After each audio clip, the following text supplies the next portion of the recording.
يبين سماحته أهمية الشرط الثالث في اتباع النبي صلى الله عليه وآله، فيقول سماحته: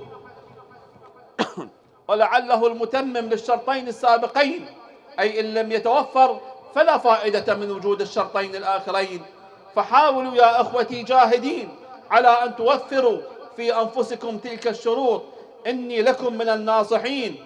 وأول الغيث قطر ثم ينهمر، والشرط هو تراهم ركعا سجدا فكونوا من الساجدين، كونوا من الراكعين أي من المصلين. فسمة المؤمن السجود لله، وهو له معنى ظاهري وباطني. فالمعنى الظاهري هو السجود المادي الذي نقوم به في صلواتنا وخارجها على حد سواء، والإكثار منه هو سمة المؤمن، فأكثروا منه يرحمكم الله، ولا تقصروا في العبادة مهما كانت الظروف. وأما المعنى الباطني فالسجود يأتي بمعنى الطاعة والانقياد لله سبحانه وتعالى، سواء ذلك بالسجود المادي أو غيره.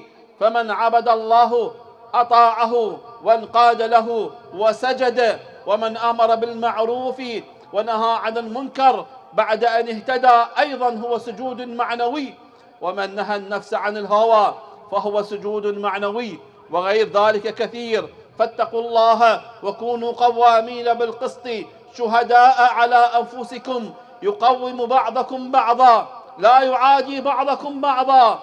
فمن جعل من المؤمنين أخوة له فهو ساجد لله سبحانه وتعالى. لاحظ: فمن جعل من المؤمنين أخوة له فهو ساجد لله سبحانه وتعالى.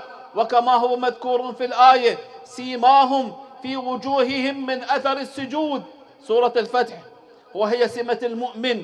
وسمعت عن الوالد، والكلام للسيد القائد، وسمعت عن السيد الوالد قدس الله نفسه الزكية إن أتباعي، يقول: إن أتباعي لهم سمة معينة فلتكن هي السجود.